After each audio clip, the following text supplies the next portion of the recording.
किसान भाइयों, अगर आप धनिये की खेती करने चल रहे हैं तो उससे पहले भैया इस वीडियो को एक बार बिना स्किप हुए जरूर देख लीजिएगा, क्योंकि भैया आज की इस वीडियो में हम आपको ऐसे ट्रिक के बारे में बतलाने वाले हैं जिससे आप मात्र 72 घंटों में, जी हाँ भैया, मात्र 72 घंटों में आप धनिया को उगा सकते हैं। तो कौन सी ट्रिक है, कैसे आपको अपनानी है, कैसे 72 घंटे में आप अपने धनिया के पौधे को ग्रो कर सकते हैं। अब आपको 15 दिन और एक हफ्ते की जरूरत नहीं है कि धनिया का जनरेट टाइम देखने के लिए, आप मात्र 72 घंटों में ही धनिया को उगा सकते हैं। तो इस वीडियो को बिना स्किप किए हुए पूरा लास्ट तक देखिएगा। हम आपको A to Z step by step सारी जानकारियां देने वाले हैं, तो वीडियो को बिना स्किप किए हुए लास्ट तक जरूर देखिएगा। तो दोस्तों, मैं हूं अमित कुमार और आप देख रहे हैं मेरा यूट्यूब चैनल अमित के ब्लॉग। तो चलिए दोस्तों, शुरू करते हैं आज की वीडियो को। तो दोस्तों, धनिये की खेती के लिए सबसे पहले तो हमें बीज का सिलेक्शन करना पड़ता है। तो आप जैसे आरके कंपनी का जो बीज आता है रॉयल के नाम से, आप उसको ले सकते हैं, या फिर आपके एरिया में जो अच्छा बीज चल रहा हो, जो धनिये का ज़्यादा उत्पादन दे रहा है, आप उसका सिलेक्शन कर सकते हैं। या फिर आप घर का बीज जो होता है हमारा, उसका भी सिलेक्शन कर सकते हैं धनिया की बुआई के लिए। तो जैसे कि देख रहे हैं आप लोग, ये हमने घर के बीज का सिलेक्शन किया हुआ है। ये पूरा हमारा घर का बीज है। तो आप इस तरीके से धनिया को लाइएगा, तो इस तरीके से किसी बर्तन में निकाल लीजिए। निकालने के बाद भैया हमको करना क्या है कि इस धनिये को हमको किसी के सहायता से, किसी बर्तन के या किसी की सहायता से इसको 2 खंडों में तोड़ लेना है। इस प्रकार, जैसा कि आप लोग देख रहे हैं, देख लीजिए। इस प्रकार से आपको इसको 2 टुकड़ों में तोड़ लेना है। 2 टुकड़ों में तोड़ने के बाद हमको आगे क्या करना है, इसमें हमें पानी डालकर इसको भिगोना है। जी हाँ भैया, पानी डालकर आप इसको कम से कम 4 से 6 घंटे के लिए इसको भिगोकर छोड़ दीजिए। उसके बाद आप इसको निकाल कर इस तरीके से आपको एक सूती कपड़ा लेना है। जी हाँ, आप इस तरीके से एक सूती कपड़ा ले लीजिएगा। उसके बाद जो हमने भिगोया हुआ धनिया है आपको इसमें रख देना है। रखने के बाद इस प्रकार से आप इसमें डाल दीजिए। डालने के बाद आप इसको अच्छी तरीके से कवर कर दीजिए। इस तरीके से आप कवर कर दीजिए। कवर करने के बाद आप इसको अच्छी तरीके से जब कवर हो जाए, तब आपको एक जूट का बोरा लेना है। इस प्रकार से, जैसा कि आप लोग ये देख रहे हैं, इस तरीके से आपको एक जूट का बोरा लेना है। इसको भिगो लीजिएगा। भिगोने के बाद आप इसको अच्छी तरीके से इसमें कवर कर दीजिएगा। कवर करने के बाद आप इसको फिर से एक बार पानी का छिट्टा मारकर भिगो दीजिए। भिगोने के बाद आप इसको रख दीजिए। उसके बाद एक प्लास्टिक की बोरी से आप इसको कवर कर दीजिए। कवर करने के बाद आप इसको 2 दिन के लिए छोड़ दीजिए। आज कवर किए, आज और कल रहने दीजिए। तब तक हम, जब तक ये हमारा धनिया जनरेट हो रहा है, तब तक हम बात कर लेते हैं खेत की तैयारी के बारे में। तो भैया, खेत की तैयारी के लिए सबसे पहले आपको जो देसी हल आता है, जो गहरे चलने वाले देसी यंत्र आते हैं, जैसे देसी हल है, तो आप कल्टीवेटर से अपने खेत को 2 बार जुताई करवा कर छोड़ दीजिए 2-4 घंटे के लिए। उसके बाद आपको अंतिम जुताई रूटावेटर से करवानी है।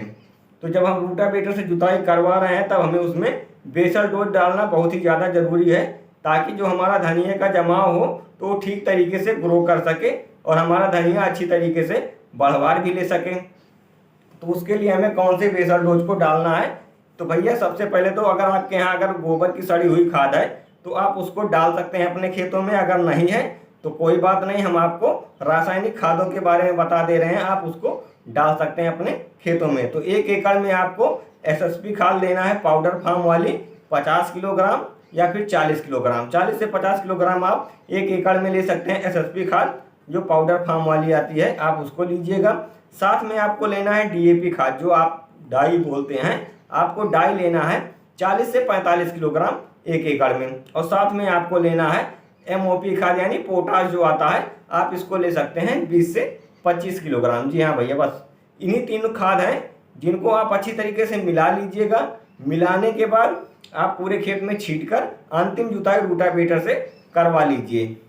जब अंतिम जुताई रूटावेटर से करवा लीजिए तो देख लीजिए कि मिट्टी जो है हमारी वो पूरी अच्छी तरीके से भुरभुरा हो चुकी है कि नहीं, क्योंकि जब तक मिट्टी भुरभुरा नहीं बनेगा तब तक हमारे धनिये का जमाव ठीक तरीके से नहीं हो पाएगा।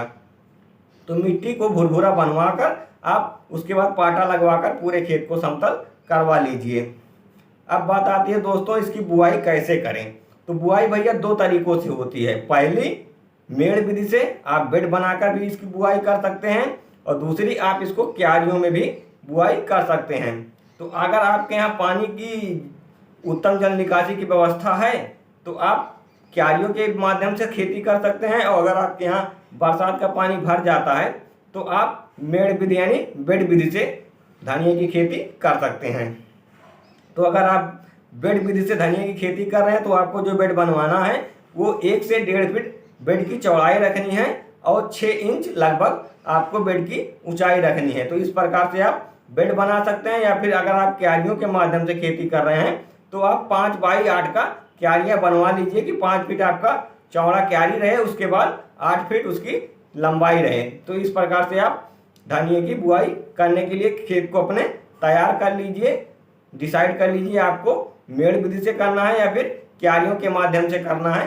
तो दोनों में से आप अपने हिसाब से देखकर तैयार कर लीजिए अपने खेत को। अब बात आती है दोस्तों कि हम इसकी बुआई कैसे करें। तो भैया 2 दिन बाद ये हमारा धनिया जनरेट हो जाएगा, इसका जमाव आ जाएगा, तब हमें आप इसको ले जाकर अपने खेतों में बोना है। तो बोने से पहले आपको इसमें बबस्टीन नाम का एक फंगिसाइड आता है जिसमें मैंकोजेब होता है, तो आप उसको 10 ग्राम लीजिएगा 1 किलो बीज में। जी हाँ भैया, 1 किलो बीज को 10 ग्राम बबस्टीन से आप इसको बीज उपचार कर लीजिएगा। कि बीज उपचार करना बहुत ही ज़्यादा जरूरी है किसान भाई, क्योंकि जब हमारा धनिया जमाव के लिए तैयार होता है, जब जमाव ले रहा होता है, उस टाइम कुछ धनिया ऐसी होती हैं जो सूख जाती हैं या फिर पीली हो जाती हैं, तब सूख जाती हैं। ये समस्या आपके पौधे में नहीं लगेगी, तो आप बबस्टीन से इसका बीज उपचार कर लीजिएगा। 10 ग्राम बबस्टीन को 1 किलो बीज में आप इसका उपचार कर लीजिएगा। बीज उपचार करने के बाद आप इसको ले चल के अपने खेतों में बुआई कर सकते हैं। बुआई करने के बाद भैया आपके अगर यहाँ मजदूरों की समस्या है कि मजदूर सही समय पर नहीं मिल पाते हैं और आपके खेतों में घास हो जाती है, तो उसके लिए आपको पेंडामेथिलीन जो आता है आपको उसका स्प्रे कर देना चाहिए। क्योंकि अगर घास रहेगा तो हमारे पौधे में जो धनिया का पौधा है इसमें रस चूसक कीटों का भी प्रकोप देखने के लिए मिलेगा और साथ में इल्लियों का प्रकोप भी बहुत ज़्यादा देखने के लिए मिलेगा।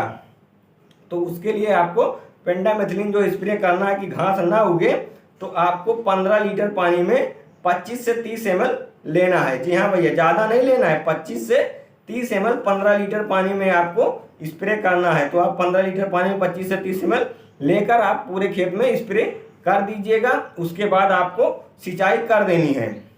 जब आप स्प्रे कर दें तो उसके बाद आप उसमें सिंचाई कर दीजिए। सिंचाई करने के बाद आप खेत को छोड़ दीजिए। उसके बाद देखिए जब इसकी नमी थोड़ा कम हो रही है तब आप इसमें फिर से पानी चला दीजिए, ताकि धनिए का जो हमारा बीज जनरेट हुआ है वो ठीक तरीके से ग्रो कर ऊपर निकल सके और जमाव देखने के लिए अच्छा मिल सके। तो भैया इस प्रकार से आप 2 से 3 बार सिंचाई करेंगे तब आपका धनिए का पौधा पूरी तरीके से बढ़वाल ले चुका होगा। तब आपको इसमें जो पहली स्प्रे करनी है वो आपको लेना है कार्बेंडाजिम प्लस मैंकोजेब का जो कॉम्बिनेशन आता है, जैसे ये टेक्निकल साफ में आपको मिल जाएगा। तो आप इसको लीजिएगा 40 ग्राम 15 लीटर पानी में, और साथ में आपको लेना है थाइमोथेक्साम। जी हाँ भैया, थाइमोथेक्साम 25% जो आता है आप इसको लीजिएगा 10 ग्राम। जी हाँ भैया, इन दोनों को आप मिलाकर पूरे खेत में आप स्प्रे कर दीजिएगा धनिया के पौधे में। तो इससे हमारा जो रस चूसक कीट है वो भी खत्म हो जाएंगे। उसके बाद जो हमारा पत्तियां थोड़ा बहुत पीली होती हैं वो फंगस भी हट जाएगा।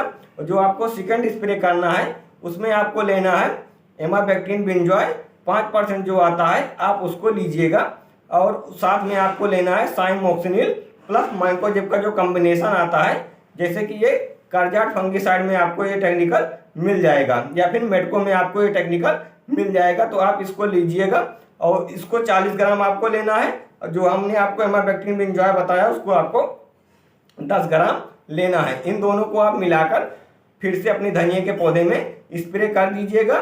तो इससे आपका इल्लियों से भी जो छुटकारा मिल जाएगा, रस चूसक कीट भी जो हैं वो भी खत्म हो जाएंगे। जो फंगस आते हैं हमारे पत्तियों में कि पत्तियां पीली हो जाती हैं फिर सूख जाती हैं, या फिर कभी कभी ऐसा होता है कि पत्तियां लाल हो जाती हैं, तो वो भी हमारे धनिया के पौधे में नहीं लगेगा। हमारी धनिया एकदम हरी भरी रहेगी। तो मार्केट में हम जैसे ले जाएंगे तो हमारे धनिया का डिमांड बहुत ही ज़्यादा देखने के लिए मिलेगा, जिससे हमें अच्छा खासा मुनाफा भी मिल सकेगा। तो भैया आशा करते हैं आपको ये वीडियो पसंद आया होगा। तो वीडियो को एक लाइक कर दीजिए, और चैनल पर भैया नए हो तो अभी तक अगर चैनल को नहीं सब्सक्राइब की हो तो फटाफट चैनल को सब्सक्राइब कर बेल आइकन पर ऑल क्लिक कर दीजिए, ताकि आपको खेती से संबंधित सभी जानकारियां इसी प्रकार समय समय पर मिलती रहे। तो भैया मिलते हैं फिर नेक्स्ट वीडियो में, तब तक के लिए जय हिंद किसान भाइयों।